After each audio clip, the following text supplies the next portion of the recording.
तो मैं आपको स्क्रीन पे दो प्रोडक्ट्स दिखाने वाला हूँ। आपको दोनों में से सिर्फ एक प्रोडक्ट चूज करनी है। So here we go. तो चांसेस है कि आपने आईपॉड सिलेक्ट किया होगा, और अगर मैं कहूँ कि आप ये चूज करोगे इसकी कंपैरिजन में, तो गलत नहीं होगा, राइट? अरे कहना क्या चाहते हो? अरे भाई, मैं गुरुजी की तरह यहाँ कोई टेक ज्ञान नहीं दे रहा।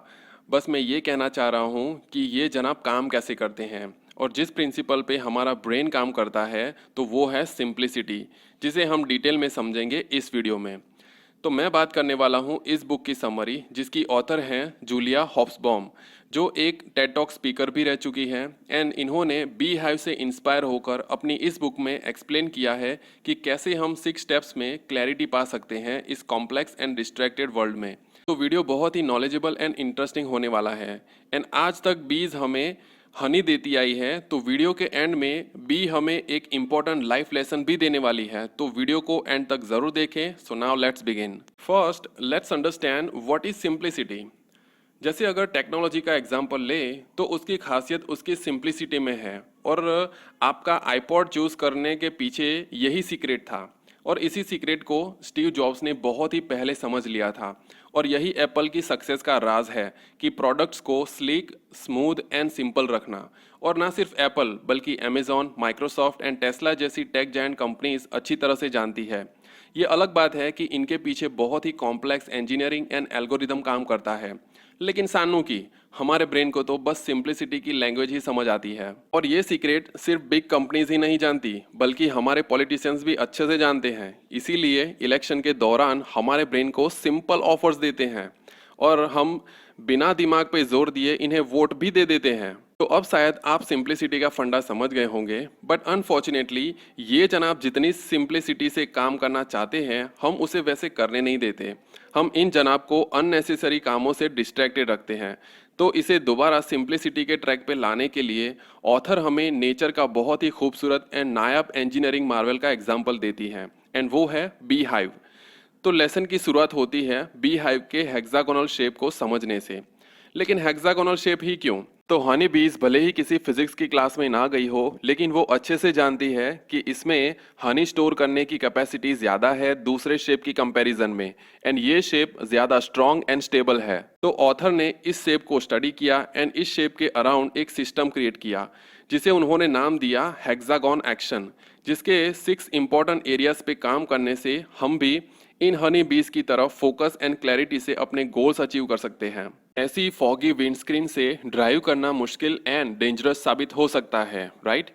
तो जर्नी के लिए जैसे विंडस्क्रीन का क्लियर होना ज़रूरी है, ठीक उसी तरह सक्सेस की जर्नी के लिए क्लैरिटी का होना भी बहुत ज़रूरी है। And that's why your action towards success begins with clarity. जैसे हनी बीज को क्लियरली पता है कि उन्हें सिर्फ फ्लावर्स पे ही बैठना है, गू पे नहीं। और अपना गोल डिफाइन करने के बाद डिस्ट्रैक्शंस आपका पीछा नहीं छोड़ेंगे, एंड सोशल मीडिया से बड़ा डिस्ट्रैक्शन और कोई नहीं है। लेकिन उसे डिज़ाइन ही ऐसे किया गया है कि आपको उसकी लत लग जाए। तो इसका सोल्यूशन हमें मिलता है वॉरेन बफेट से। वो हमें इन्वेस्टिंग के साथ क्लैरिटी एंड सिंप्लिसिटी का बहुत इंपॉर्टेंट लेसन सिखाते हैं। वॉरेन की सक्सेस का राज उनके simple and distraction free lifestyle में है। आपको यह जानकर हैरानी होगी कि वो laptop and smartphone he own नहीं करते। Look at his desk. And ऊपर से वॉरेन अपनी ऑफिस में सिर्फ गिने चुने लोगों को ही काम पे रखते हैं, और इस तरह वॉरेन अपना maximum time investing and reading में बिताते हैं, एंड बाकी बचे वक्त में फ्रेंड्स एंड फैमिली से मिलते हैं। और सिर्फ अपने ट्रैक से डिस्ट्रैक्ट ना होने के लिए वो कई सारे इन्विटेशंस को यूं ही रिजेक्ट कर देते हैं। वॉरेन कहते हैं, the difference between successful and really successful people is that really successful people से नो टू ऑलमोस्ट एवरीथिंग। और रही बात स्मार्टफोन की, तो याद रखिए कि आपको उसे कंट्रोल करना है या उसे आपको कंट्रोल करने देना है। तो क्लैरिटी के लिए अपने आप से पूछे ये 3 सवाल कि what really matters to me, what am I suppose to be doing and where should I spend my time. और जब आप इन सवालों के जवाब खुद को दोगे, तो आप वॉरेन की तरह अपने टाइम को सही से इस्तेमाल कर पाओगे। हमारी फिंगरप्रिंट्स, डीएनए एंड रेटिना जैसी बायोलॉजिकल चीज़ें साबित करती हैं कि इस दुनिया में हम एक लौते अकेले पीस हैं जिसकी कोई दूसरी कॉपी नहीं है, जो हमें बायोलॉजिकली यूनिक बनाती है। और इस बायोलॉजिकल यूनिकनेस के बाद जो चीज़ सक्सेस के लिए ज़रूरी है, तो वो है हमारी इंडिविजुअलिटी, हमारी अपनी पहचान। और इसका हैप्पीनेस से बहुत ही गहरा रिलेशन है, जिसे ऑथर कुछ यूं एक्सप्लेन करती है कि सपोज आप एक बिजनेस कंसल्टेंसी में काम करते हैं एंड आपको एक बड़ी ऑयल कंपनी से जॉब ऑफर मिलता है। बस दिक्कत इतनी सी है कि आप स्ट्रांगली बिलीव करते हैं कि ऑयल कंपनीज दुनिया में सबसे ज़्यादा पॉल्यूशन फैलाती हैं, और अगर आप आवाज़ नहीं उठाएंगे एंड जॉब को एक्सेप्ट कर लेंगे तो चांसेस है कि आपको और काम दिया जाए जो आपके बिलीफ सिस्टम के बिल्कुल ही खिलाफ हो। एंड क्योंकि आप अपनी इनर वॉइस को नहीं सुन रहे तो एट द एंड आप अपनी जॉब से बिल्कुल नाखुश ही रहेंगे। अगर आप स्टूडेंट हैं तो आप इसे अपने रिस्पेक्टिव करियर फील्ड से रिलेट कर सकते हैं, और जब आप अपनी इनर वॉइस को सुनते हैं एंड अपनी वैल्यूज़ के लिए स्टैंड करते हैं तो ज़िंदगी और भी आसान हो जाती है, आपके लिए भी और दूसरों के लिए भी। So important lessons are focus on your individuality, listen to your inner voice and intuition and stand up for your values. 24/7 machine की तरह काम करते रहने की and always on working mentality में हम ये भूल जाते हैं कि वी आर ह्यूमन। लेकिन हमें ये मानना पड़ेगा कि हम मशीन की तरह एक साथ 1000 काम नहीं कर सकते। हमारे ब्रेन की अपनी लिमिट है एंड उसे भी रेस्ट चाहिए। ऑथर यहाँ वो रेगुलर नींद एंड आराम वाले रेस्ट की बात नहीं कर रही, वो तो हम रोज़ करते ही हैं, लेकिन हमारे ब्रेन को एक और चीज़ की ज़रूरत होती है एंड वो है रीसेट। हाँ, वही स्मार्टफोन वाला रीसेट। ऑथर कहती हैं कि हमें माइंड एंड बॉडी को नींद एंड आराम के साथ नए नए एक्सपीरियंसेस एंड एडवेंचर कराना भी ज़रूरी है, and that's the purpose of life. हर इंसान के लिए रिसेट की अपनी डेफिनेशन होती है, जैसे वीडियो गेम्स खेलना, मेडिटेशन या long walk, it can be anything. Purpose यही है कि दिमाग को टाइम टू टाइम वर्कलोड से खाली करते रहना। ज़्यादातर लोग ट्रैवलिंग का ऑप्शन चुनते हैं जो रिसेट का बेस्ट ऑप्शन है। इसी पे अमेरिकन सोशल साइकोलॉजिस्ट एडम गैलिंस्की कहते हैं कि ट्रैवलिंग से हम कई सारे एक्सपीरियंसेस करते हैं जो हमारी creativity, neuroplasticity and cognitive flexibility को बढ़ाता है, जो हमारी मेंटल हेल्थ के लिए बहुत ज़रूरी है। और कुछ वक्त के लिए नेचुरल जगहों पे भी ट्रैवलिंग करें जहां सिर्फ आप नेचर से जुड़े हो, सभी तरह की टेक्नोलॉजी से दूर। और हमें ये नहीं भूलना चाहिए कि हम नेचर का ही एक हिस्सा हैं और एट दी एंड हमें इसी में मिल जाना है। तो थोड़े वक्त के लिए ही सही, लेकिन खुद को टेक्नोलॉजी से डिस्कनेक्ट कीजिए एंड नेचर से कनेक्ट कीजिए। So to reset your mind, travel as much as you can, go for a long walk, do meditation and open yourself to the experiences that life offers you.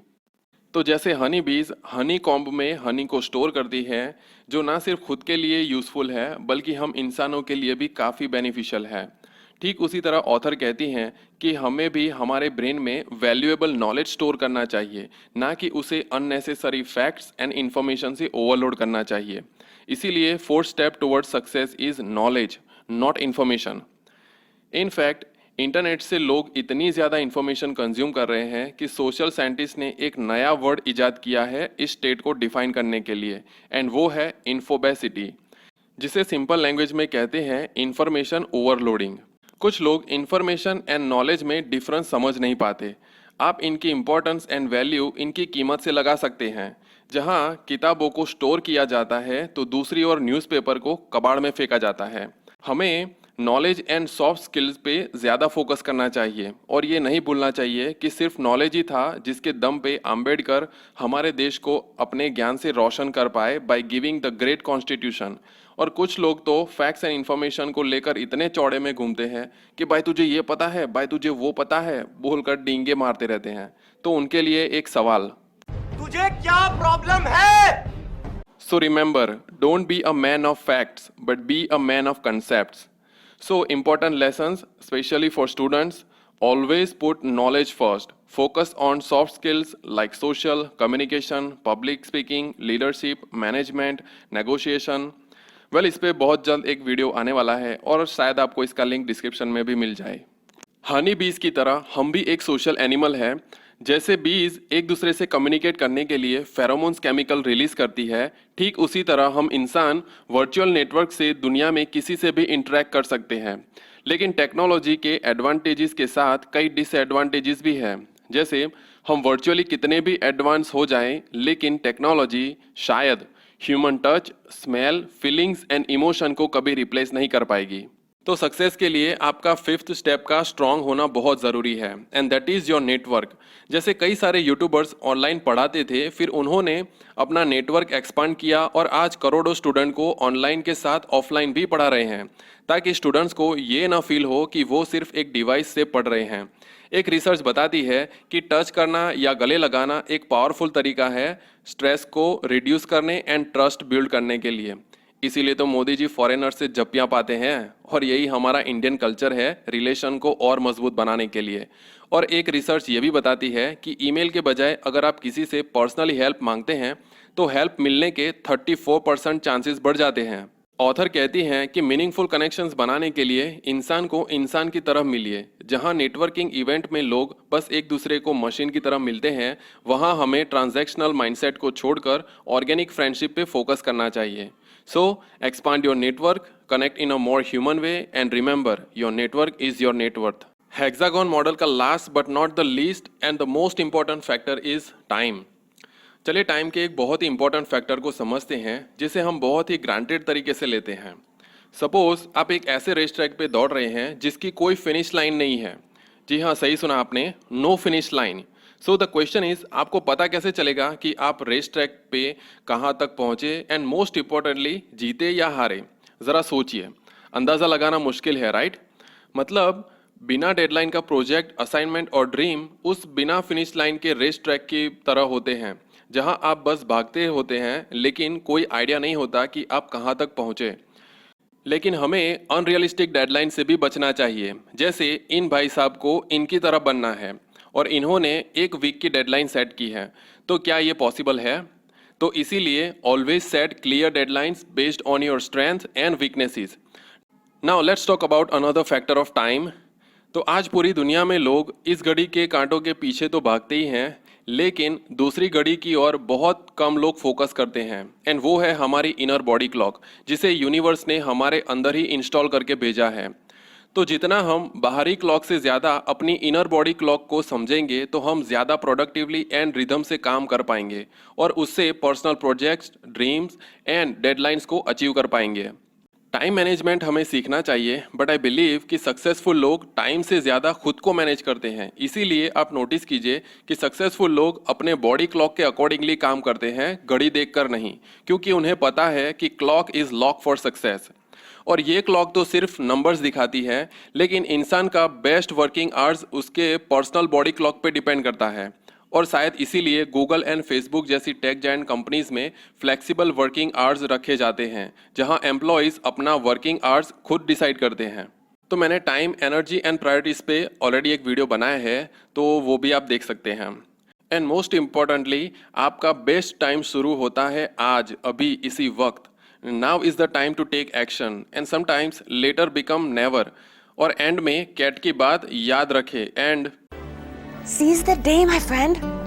पहले इस दिन को पूरी तरह जियो।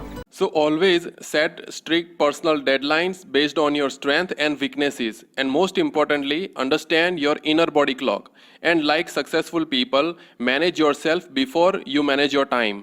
well, आप beehive के hexagon model से तो काफ़ी लेसन सीख चुके हैं, तो जाते जाते एक इम्पोर्टेंट लेसन हनी बी से भी सीखते जाइए कि bees don't waste their time explaining to flies that honey is better than shit. Simple language में मेरी हनी ये कहना चाह रही है कि not everyone deserves to know the sweetness of your work. So that's it for today's video. I hope you learned something from this video, and I'll see you in the next video. But just like these bees, keep going after your honey.